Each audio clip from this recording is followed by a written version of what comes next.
ॐ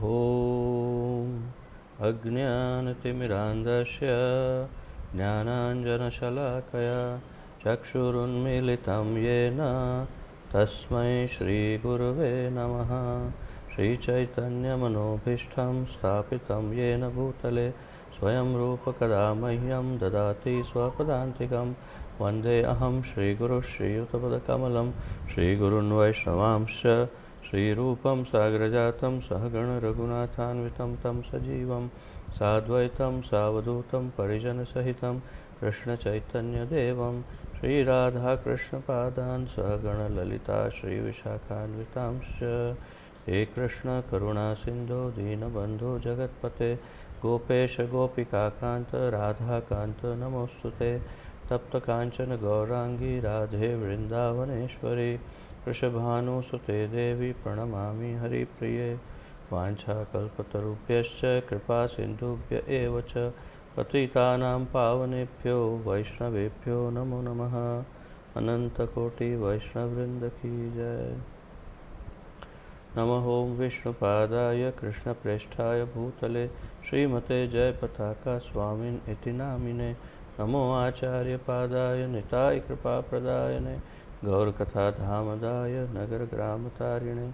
नमः ओं विष्णुपादाय कृष्णप्रेष्ठाय भूतले श्रीमते भक्तिवेदांत स्वामिन् इति नामिने। नमस्ते सारस्वते देवे गौरवाणी प्रचारिणे निर्विशेषशून्यवादी पाश्चात्यदेशतारिणे। जय श्री कृष्ण चैतन्य प्रभु नित्यानंद श्री अद्वैत गदाधर श्रीवासादि गौरभक्तवृंद।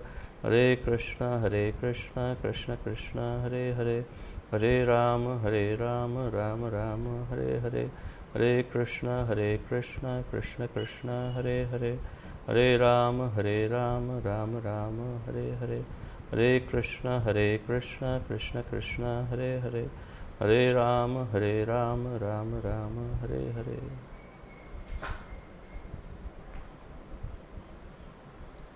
आप सबका बहुत स्वागत है हमारे इस अत्यंत आनंदमय सुमधुर ज्ञान यज्ञ में, जिसमें हम श्री भक्ति रसामृत सिंधु का रसास्वादन कर रहे हैं।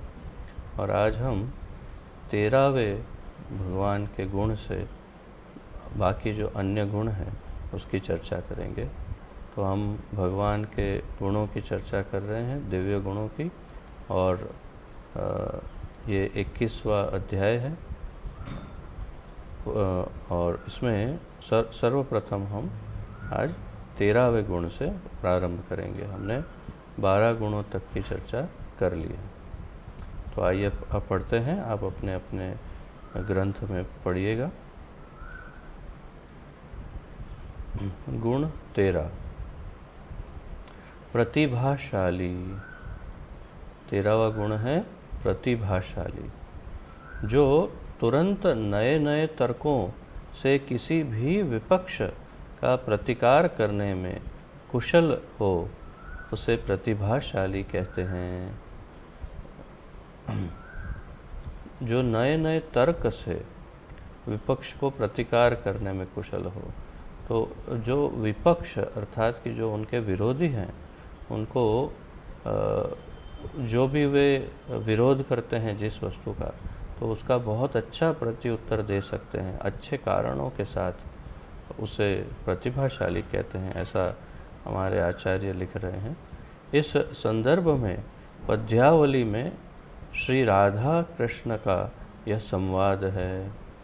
पद्यावली नामक ग्रंथ के अंदर श्री श्री राधा कृष्ण का संवाद इस प्रकार है।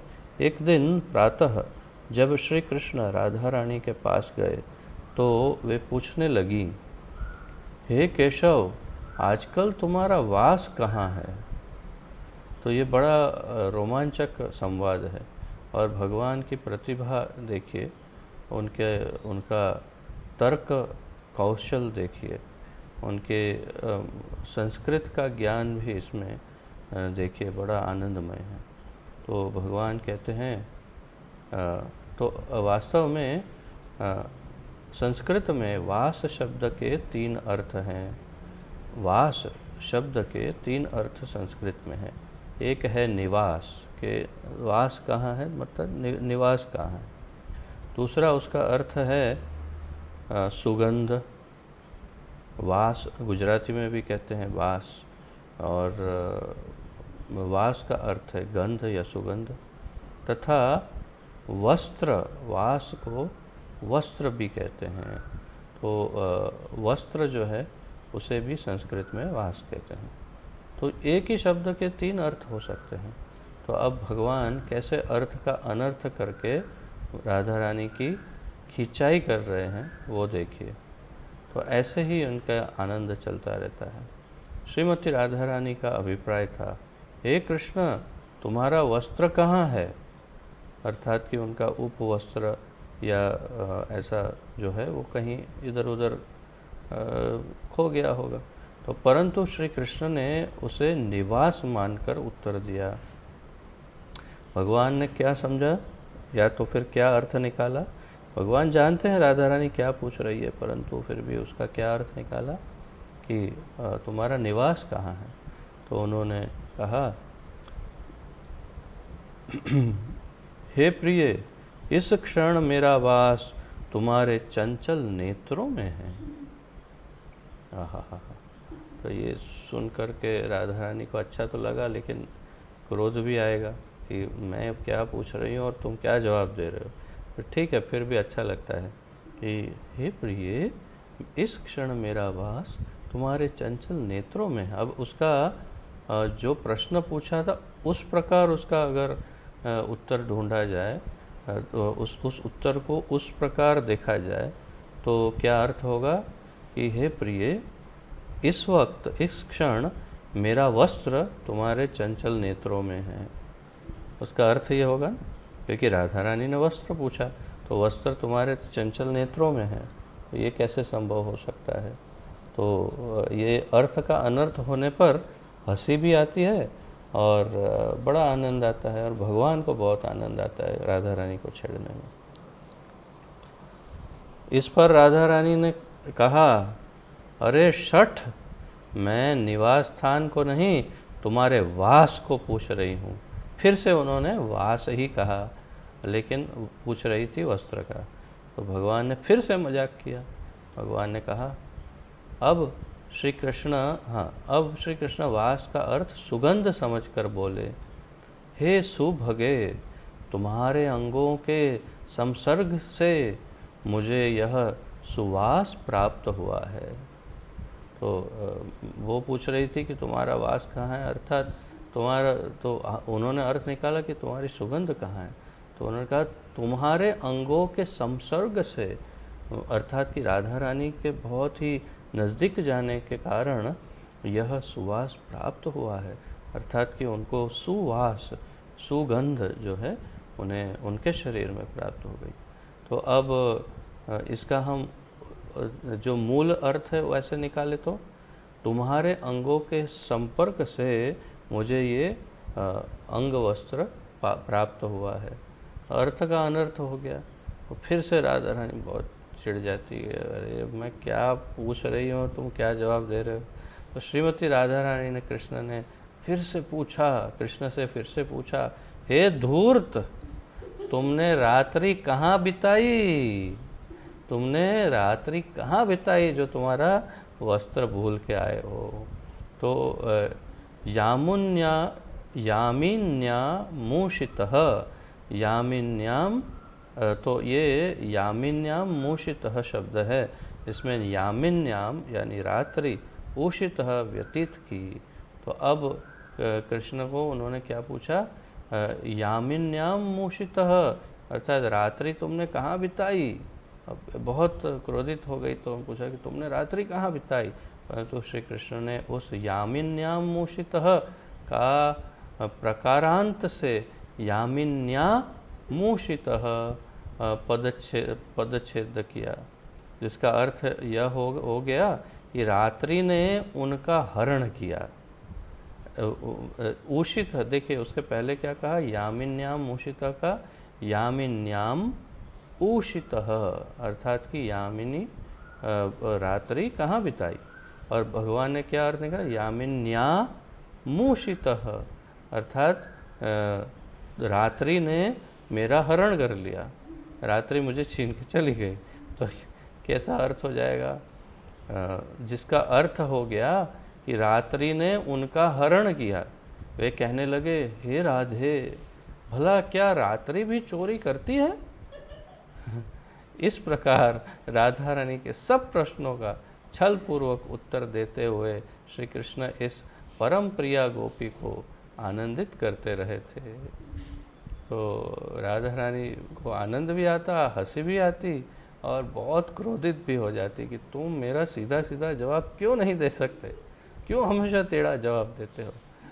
तो भगवान शायद यही कहते होंगे, जब मैं तीन अंगों से टेढ़ा हूँ तो जवाब भी तो टेढ़ा ही होके निकलेगा। ये मेरी मनोधारणा है। तो ये उत्तर देने की जो कला है उसे कहते हैं प्रतिभाशाली होना। तो प्रतिभाशाली हैं भगवान, तर्क वितर्क में सबसे अव्वल नंबर। 14 विदग्ध, 14वां गुण है विदग्ध। कला तथा विलास में अतिशय कुशल को विदग्ध कहा जाता है। जो कला विलास में अतिशय कुशल हो, कला और विलास ये दोनों में जो कुशल हो उसे विदग्ध कहा जाता है।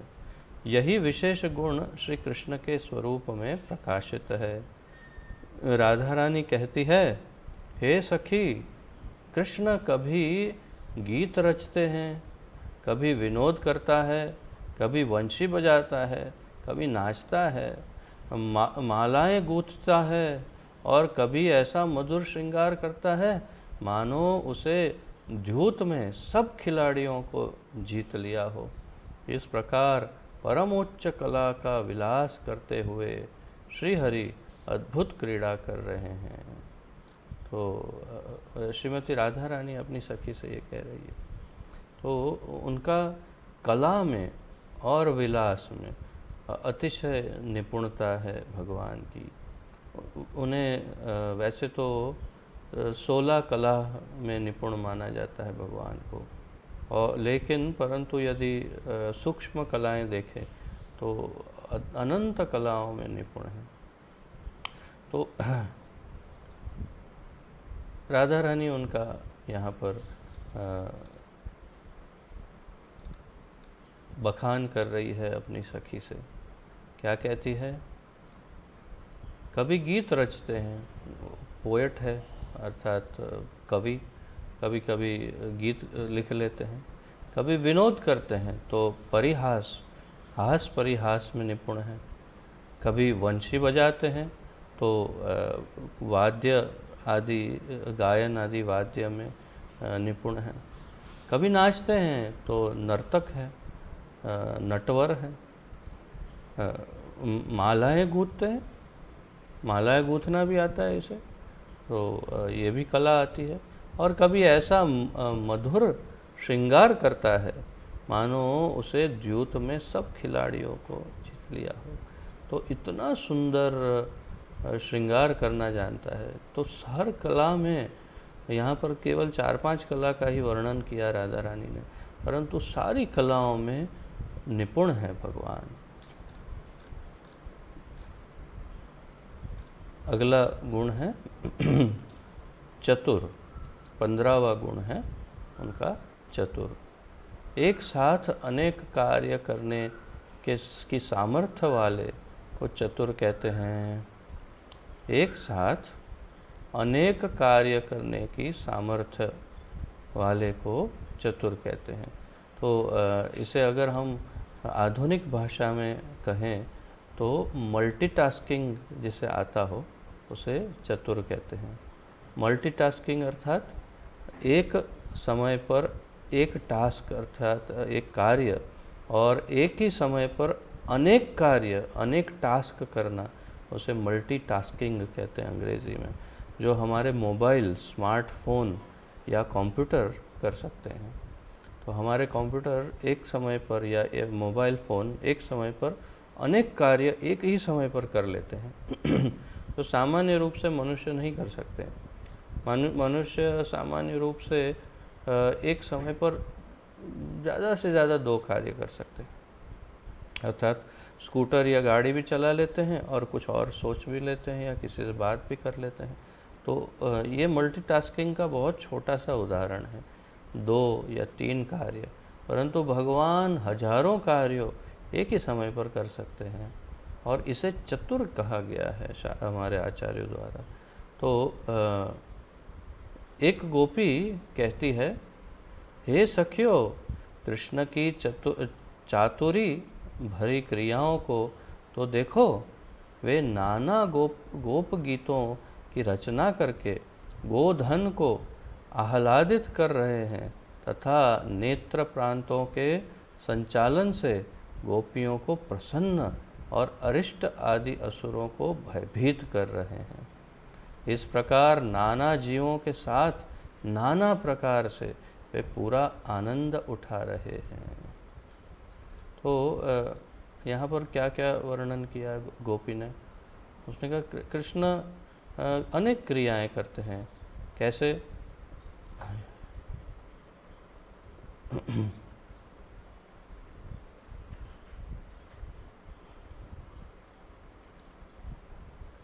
नाना गोपियों की गोप गीतों की रचना करते हैं, तो गीत लिख देते हैं, गोधन को आह्लादित करते हैं और गीत रच के गाने लगते हैं और जो गाए हैं वो उसी समय प्रसन्न होने लगती है तथा नेत्र प्रांतों से संचालन से गोपियों को प्रसन्न करते हैं।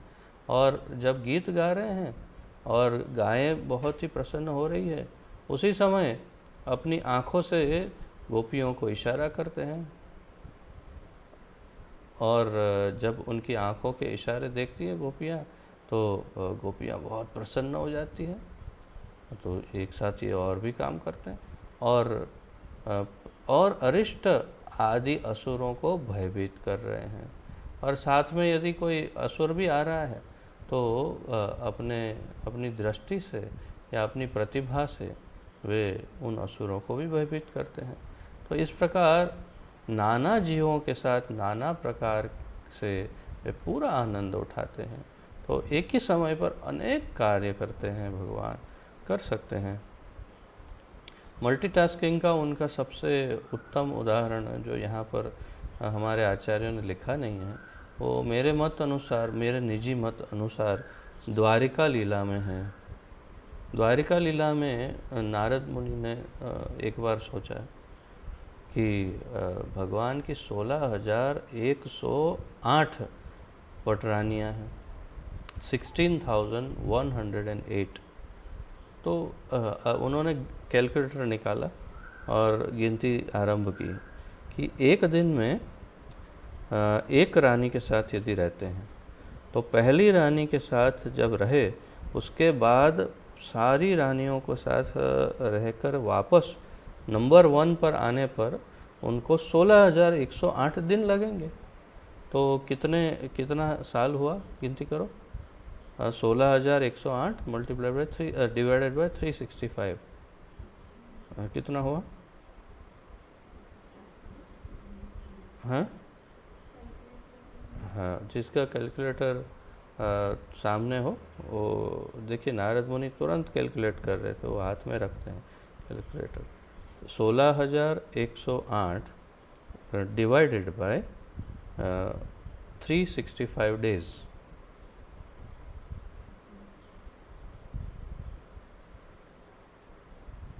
मिला? कितना हुआ?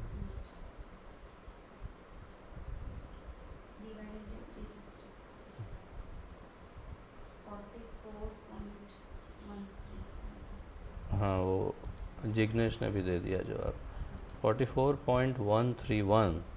ओके, तो कितना हुआ? 44 साल के बाद उस रानी का नंबर फिर से आएगा। तो 365 days is equal to 1 year, तो एक साल, तो 44 साल के बाद वो रानी का नंबर फिर से आएगा। तो फिर हाँ 44 साल के बाद। तो फिर नारद मुनि ने सोचा ये तो बड़ा अनर्थ हो जाएगा, मतलब ये ऐसा करते हैं शायद एक दिन में 3 रानियों को मिल लेते होंगे किसी भी तरह से। तो 44 डिवाइडेड बाय 3 कर लो तो भी कितना हुआ 14 तो 14 साल फिर भी लग जाएंगे एक एक रानी। तो उनको लगा कि नहीं चेक करते हैं जाके क्या हो रहा है वहाँ पर, रानियाँ कितनी परेशान हैं उनके इतने कम मिलन पर। तो नारद मुनि, ऐसा वर्णन है शास्त्रों में, ये मजाक नहीं कर रहे, वास्तव में शास्त्रों में वर्णन है कि नारद मुनि यहाँ आए और 6 महीने तक द्वारका में घूमते रहे। 6 महीने तक, 6 महीने तक देखते रहे कि जिस घर में, एक तो भगवान ने द्वारिका में 16,108 महल बनवाए थे, सारी रानियों को एक एक महल दिया था, और जिस घर में जिस समय नारद मुनि पहुँचते उस समय उस घर में ठाकुर जी विराजमान रहते हैं। कभी रानियों के साथ आनंद विहार कर रहे हैं, कभी झूले पे बैठे हैं और वो सब्जियां काट रही है, भगवान उन्हें मदद कर रहे हैं कि लाओ एक दो मुझे भी दो, मैं भी निकालता हूँ, बात कर रहे हैं। कभी किसी घर में गए तो अपने बच्चों के साथ खेल कूद कर रहे हैं और रानी वहाँ पर बैठे बैठे उनको उनकी सब वस्तुएं तैयार कर रही है कि देखिए अभी आपको स्नान करना है, बोले नहीं मैं थोड़ा बच्चों के साथ। फिर किसी और घर में गए, वहाँ देखा कि उनके पोतों के साथ, बच्चों के साथ खेल रहे हैं। तो कभी जिस महल में जिस क्षण गए एक भी घर ऐसा नहीं मिला, 16,108 में से एक भी घर ऐसा रिक्त घर नहीं था जहाँ पर भगवान नहीं थे। और जब रानियों का इंटरव्यू लिया उन्होंने कि प्लीज़ ज़रा आप बताइए कि भगवान कब आपको छोड़ते हैं, तो प्रत्येक रानी ने कहा कि सबसे अधिक प्रेम तो मुझे ही करते हैं ठाकुर जी। क्यों? क्योंकि मुझे आज तक उन्होंने कभी छोड़ा ही नहीं है, प्रतिदिन प्रति समय हमेशा मेरे साथ ही रहते हैं ठाकुर जी। तो पूछते तब बाकी सब रानियों का क्या, तो उनका पता नहीं है, लेकिन ये तो मेरे ही पास रहते हैं इसलिए मुझे बहुत प्रेम करते हैं। तो ये है मल्टीटास्किंग का सबसे श्रेष्ठ उदाहरण कि ऐसे चतुर हैं भगवान कि वो एक ही समय पर 16,108 रूपों में विभाजित होकर प्रति एक रानी के साथ उसी समय रहते। वैसे ही महारास में भी उन्होंने मल्टीटास्किंग किया, क्षमा कीजिए, प्रति एक गोपी के साथ वे एक ही समय पर उनके साथ प्रस्तुत होकर सामने उनके साथ रास करने लगे। और सब गोपियाँ देख भी रही है कि हर एक गोपी के साथ भगवान है। तो इस प्रकार ऐसा मल्टीटास्किंग तो केवल भगवान ही कर सकते हैं, ये किसी स्मार्टफोन या मनुष्य में संभव नहीं। 16वां गुण है उनका दक्षता, दक्ष। तो दक्ष अर्थात एक्सपर्ट अंग्रेजी में कहते हैं, निपुण हिंदी में कहते हैं।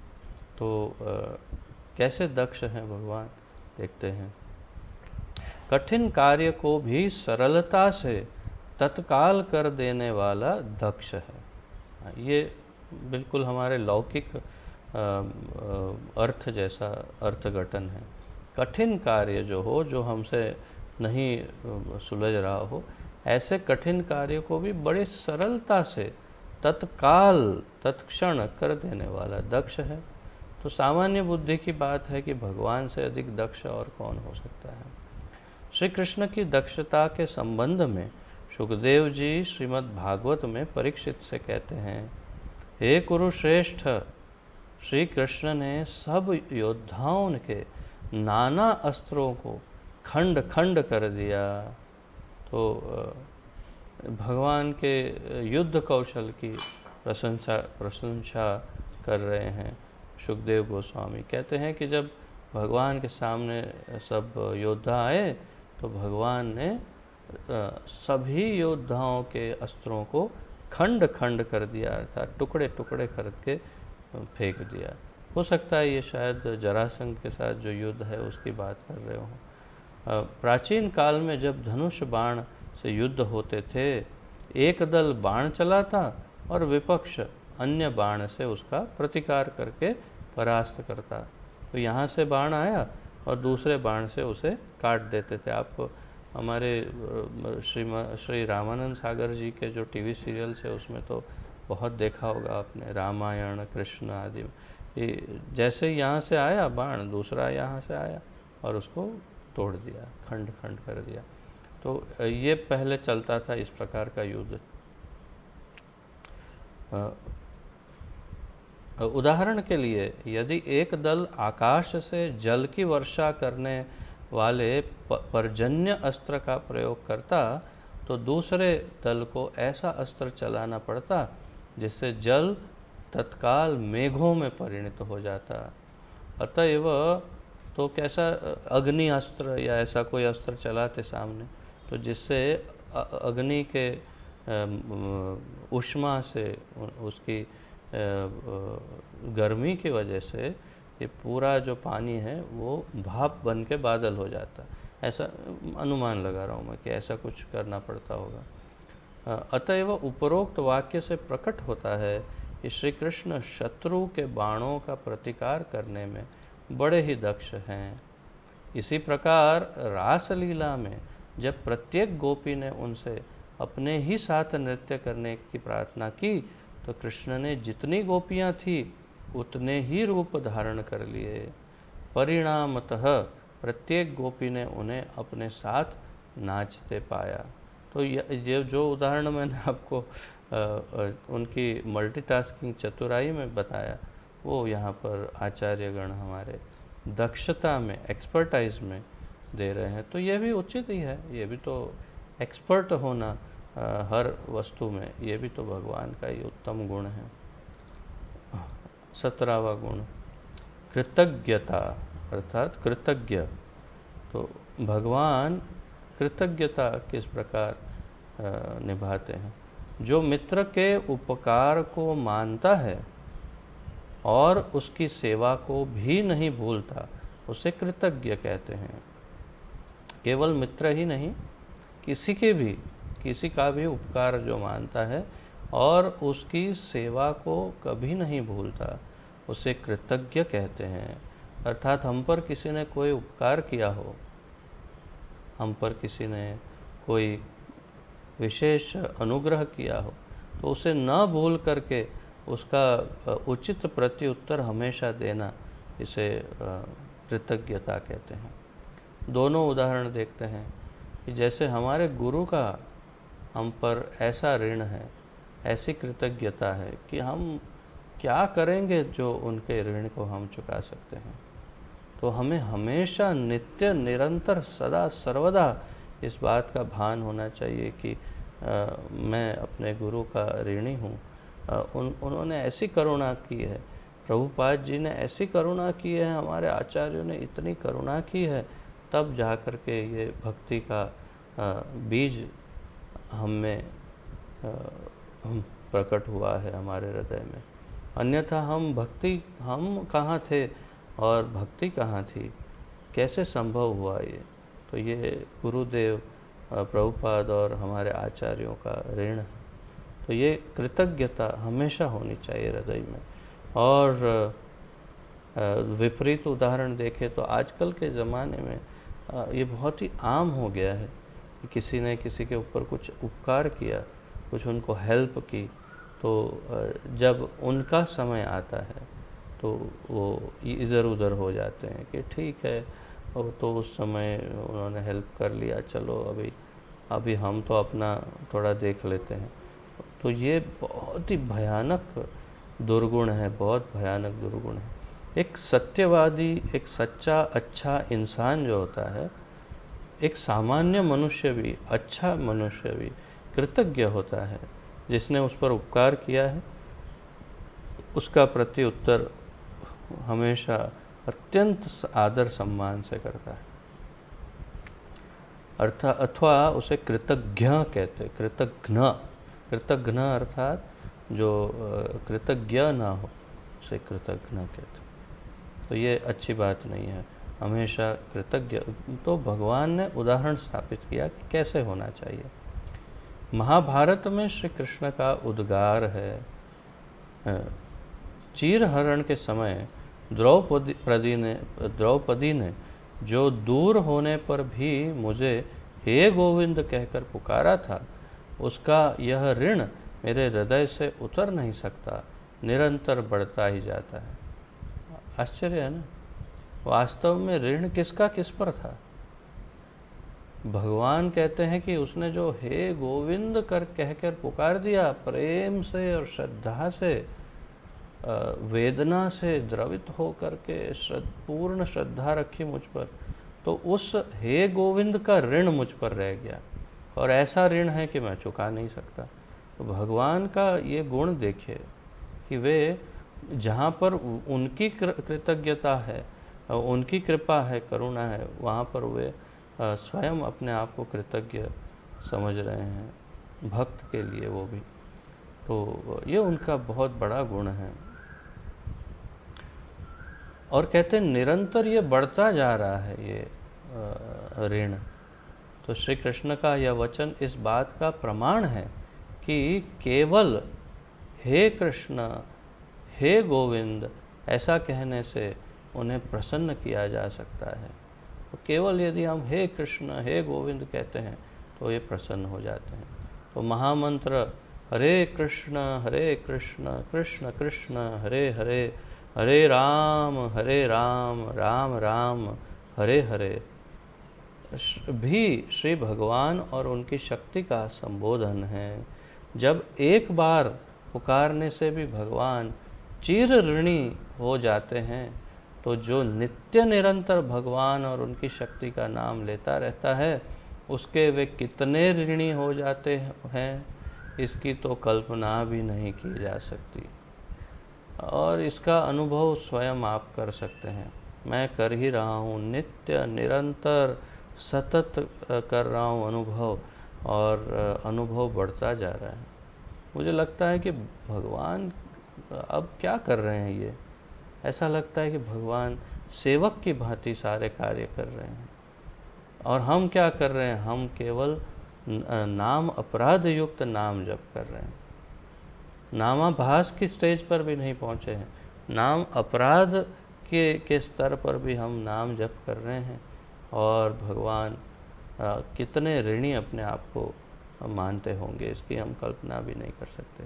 परंतु अपने जीवन से हम इस बात का अंदाज़ा लगा सकते हैं कि वे कैसे हमारी देखभाल करते हैं भगवान। तो ये है उनका गुण कि वे अपने भक्तों के प्रति वे समझते हैं कि वे ऋणी हैं अपने भक्तों के, और कृतज्ञता ज्ञापन करते हैं।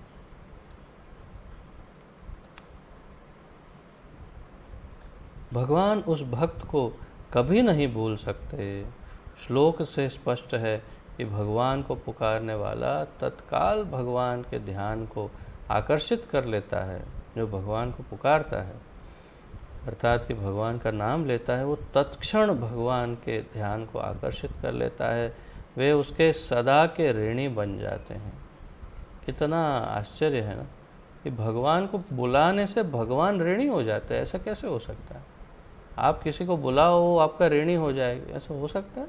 लौकिक जगत में तो हमने कभी ऐसा कुछ नहीं देखा, ये संभव ही नहीं।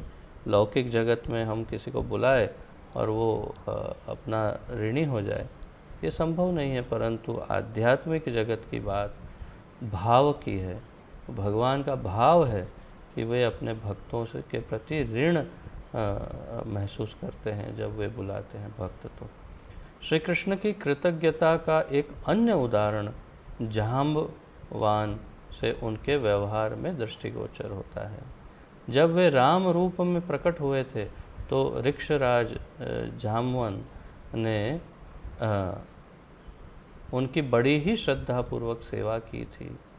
अतः फिर जब वे कृष्ण रूप में प्रकट हुए तो उन्होंने जाम्बवान की कन्या का पाणी ग्रहण कर उसका गुरुजनों से सदृश सम्मान किया, गुरुजनों के सदृश सम्मान किया। तो जामवान जी ने बहुत सेवा की। कल ही हम उदाहरण देख रहे थे, जामवान जी ने बहुत सेवा की भगवान की राम अवतार में।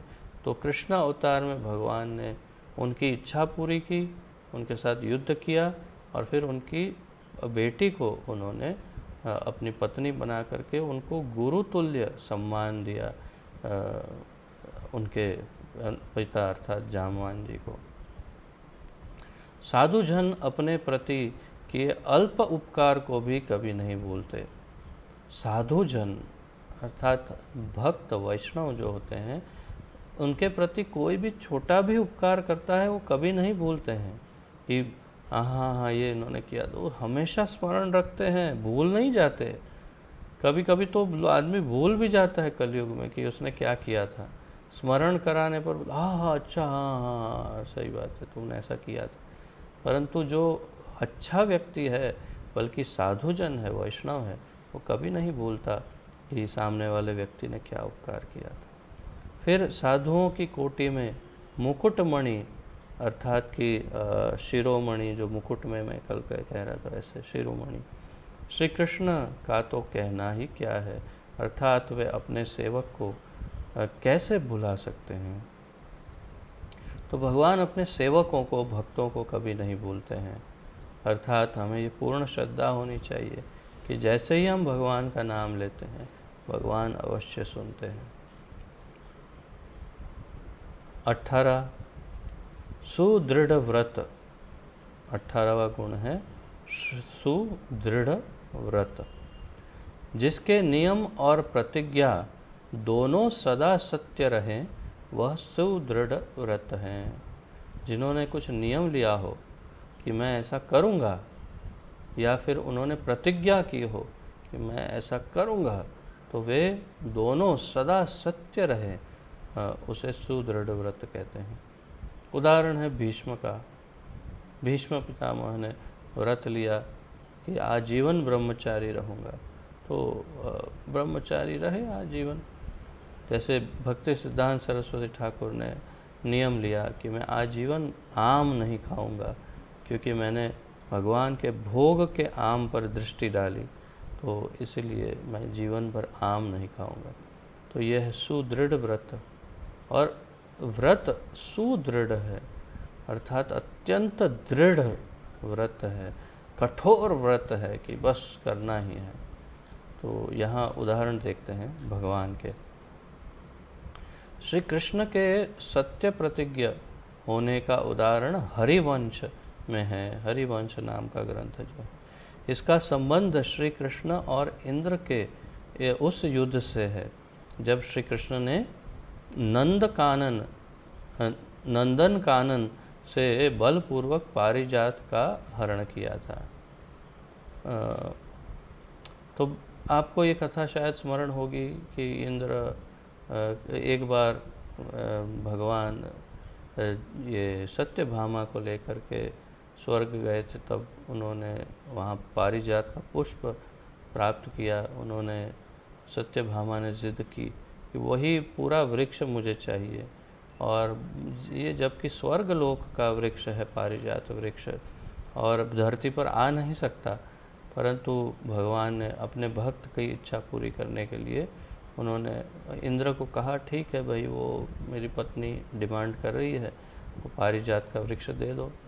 अब कंपनी का जो सीईओ है, चीफ एग्जीक्यूटिव ऑफिसर या फिर चेयरमैन, मैनेजिंग डायरेक्टर, मालिक, वो स्वयं कंपनी का जो मैनेजर है उसे कहते हैं कि भाई तुम्हारे रूम में ये जो कुर्सी रखी है वो मुझे दे दो, थोड़ा काम है मुझे।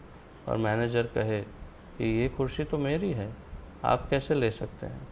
तो कितना मजाक हो जाएगा कि भाई कंपनी का मालिक जो है वो एक चेयर मांग रहा है तुम्हारे रूम से, और तुम कहते हो ये चेयर नहीं दे सकता या ये वस्तु नहीं दे सकता।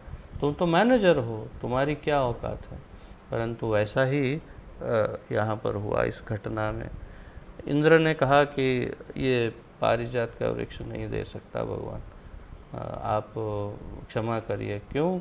ये मेरी पत्नी का बहुत प्रिय है और मेरी पत्नी बोलती है कि नहीं देना चाहिए, तो इंद्रलोक की वस्तु है, ये धरती पर कैसे जाएगी। वो लोग भूल गए कि ये भगवान है, स्मरण था फिर भी भूल गए। तो ये भगवान की लीला है, उन्होंने योग माया के द्वारा शायद उनकी बुद्धि को हर लिया होगा। परंतु फिर युद्ध हुआ उनके साथ और भगवान ने युद्ध में उनको परास्त किया और बुरी तरह से हराने के बाद वहाँ से ये लेके गए पारिजात का वृक्ष और सत्यभामा जी को अर्पण किया। तो एक समय सत्यभामा ने पारिजात के पुष्प की इच्छा की, तो कृष्ण ने वचन दिया कि वे उसे अवश्य लाएंगे, परंतु इंद्र ने पारिजात को देना स्वीकार नहीं किया। इस पर घोर युद्ध हुआ। पांडवों सहित श्री कृष्ण एक और थे और दूसरी ओर सारे देवता थे। अंत में श्री कृष्ण उन सब को हराकर पारिजात को ले गए तथा रानी सत्यभामा को भेंट किया। इस घटना के संबंध में श्री कृष्ण नारद जी से कहते हैं, हे देव ऋषि नारद, तुम सब भक्तों में और अभक्तों में यह घोषणा कर दो कि पारिजात हरण में सब देवताओं ने मुझे हराने का प्रयत्न किया, परंतु अपनी रानी को दिए मेरे वचन को कोई भी असत्य नहीं कर सका। वास्तव में मैं मेरी प्रतिज्ञा को मिथ्या करने में न गंधर्व समर्थ हो सकते हैं, न राक्षस, न यज्ञ, यहाँ पर वास्तव में यक्ष होना चाहिए, न यक्ष, न असुर और न पन्नग ही, पन्नग अर्थात सर्प ही समर्थ हो सकते हैं। तो भगवान ने ये घोषणा करवाई नारद जी के पास कि किसी भी प्रकार यदि मैं कोई प्रतिज्ञा करता हूँ तो कोई भी इस पूरी संरचना में कोई समर्थ नहीं है जो मेरी प्रतिज्ञा विफल करवा सके। परंतु इसके विपरीत एक और कथा है, तो हम इसे पढ़ लेते हैं, इसके बाद वो कथा करेंगे। भगवत गीता में श्री कृष्ण की यह प्रतिज्ञा भी है कि उनके भक्त का कभी नाश नहीं होता। ये आप जानते हैं 9वें अध्याय का 29 और 30वां श्लोक भगवान अंत में कहते हैं, न मे भक्तः प्रणश्यति, मेरे भक्त का कभी नाश नहीं होता। ये उनकी प्रतिज्ञा है। तो अतः निरंतर भगवत सेवा में लगे सच्चे भक्त को दृढ़ विश्वास रखना चाहिए कि श्री कृष्ण अपनी प्रतिज्ञा को कदापि भंग नहीं करेंगे, चाहे जो हो वे सदा अपने भक्त की रक्षा करेंगे। सत्यभामा को पारिजात भेंट कर द्रौपदी की लाज बचाकर तथा अर्जुन की सब शत्रुओं से रक्षा करके श्री कृष्ण ने इस बात के प्रत्यक्ष प्रमाण दिए हैं कि वे सत्य प्रतिज्ञ हैं। तो भगवान सत्य प्रतिज्ञ हैं, अर्थात वे हमेशा प्रतिज्ञा करते हैं और अपनी प्रतिज्ञा को पूर्ण करते हैं। गोवर्धन लीला में परास्त हो जाने पर इंद्र ने भी भगवान की इस प्रतिज्ञा को सत्य स्वीकार किया है कि उनके भक्त कदापि उनका नाश नहीं हो सकता। आप जानते हैं गोवर्धन लीला में जब बारिश कर रहे थे इंद्र, तो उनकी मंशा ऐसी थी कि सारे गोकुल का और सारे ग्वाल बालों का नाश हो जाए। वह उसी इच्छा से उन्होंने वर्षा करना आरंभ किया। संपूर्ण मथुरा मंडल अर्थात पूर्ण ब्रज नष्ट हो जाए, परंतु भगवान ने अपनी कनिष्ठा के नाखून पर गिरिराज को धारण करके पूरे के पूरे ब्रजवासियों का आरक्षण उनको प्रदान किया और उनकी जो प्रतिज्ञा है कि मेरे भक्तों का नाश नहीं होगा, उसे पूर्ण किया। जब श्री कृष्ण ने ब्रजवासियों को इंद्र की उपासना से रोका तो इंद्र क्रुद्ध होकर वृंदावन को मूसलाधार वर्षा से प्लावित करने लगा, परंतु गोवर्धन पर्वत को छत्र के समान हाथ में उठाकर श्री कृष्ण ने वृंदावन के सारे वासियों और पशुओं को बचा लिया। इस घटना के बाद इंद्र उनकी शरण में आकर नाना प्रकार की स्तुतियाँ करने लगा। उसने कहा, गोवर्धन पर्वत को धारण कर ब्रजवासियों की रक्षा करके आपने अपनी इस प्रतिज्ञा को सत्य किया है कि मेरे भक्तों का कभी नाश नहीं होता।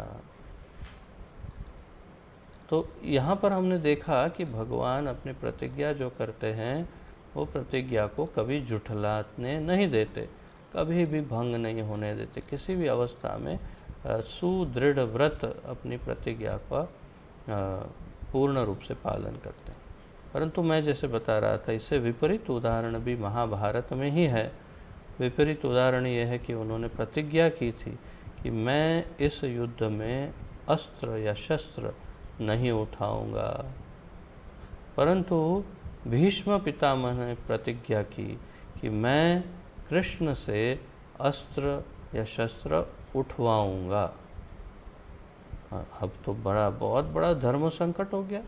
भगवान भी टेंशन में आ गए कि ये क्या कर दिया भीष्म पितामह ने। मैंने प्रतिज्ञा की है और मैं सुदृढ़ व्रत हूँ, मेरी प्रतिज्ञा कभी भंग नहीं हो सकती।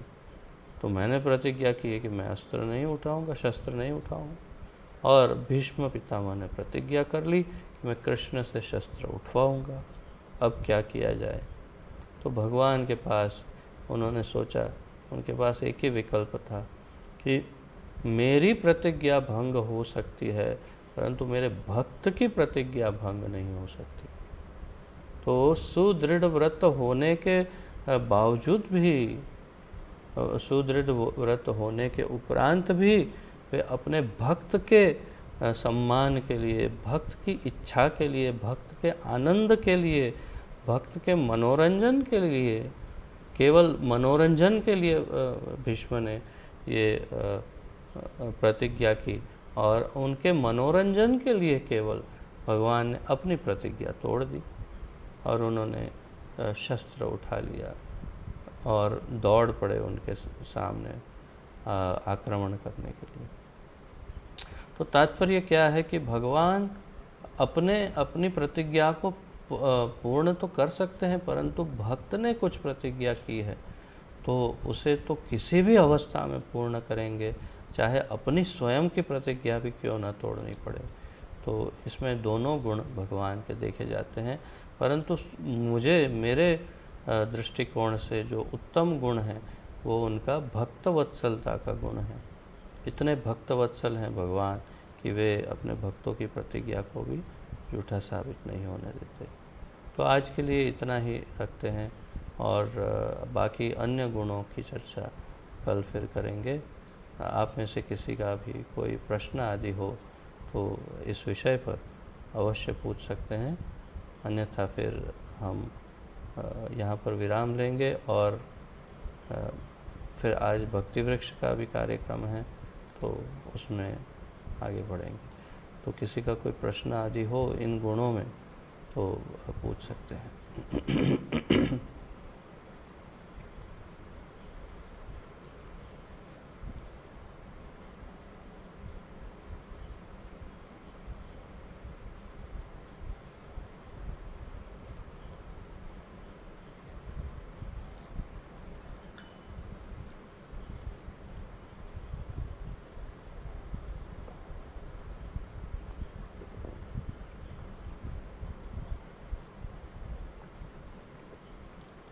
ठीक है, तो आप सबका बहुत बहुत धन्यवाद। यहीं विराम लेते हैं आज, कल फिर हम क्लास को कंटिन्यू करेंगे। श्री भक्ति रसामृत सिंधु की जय, श्रील रूप गोस्वामी प्रभुपाद की जय, पतित पावन अभय चरणारविंद भक्ति वेदांत स्वामी श्रील प्रभुपाद की जय, गुरु महाराज की जय, आप सब भक्तों की जय हो। निताय गौर प्रेमानंदे, हरि हरि बोल। हरे कृष्ण। आप सबको दंडवत प्रणाम। कुछ क्षण के बाद फिर से हम आरंभ करेंगे भक्ति वृक्ष। तब तक समदर्शी प्रभु चाहे तो मैं इस मीटिंग को एंड करता हूँ, आप फिर से लॉग इन करके फिर कीर्तन वगैरह करवाइएगा नए भक्त। हरे कृष्ण।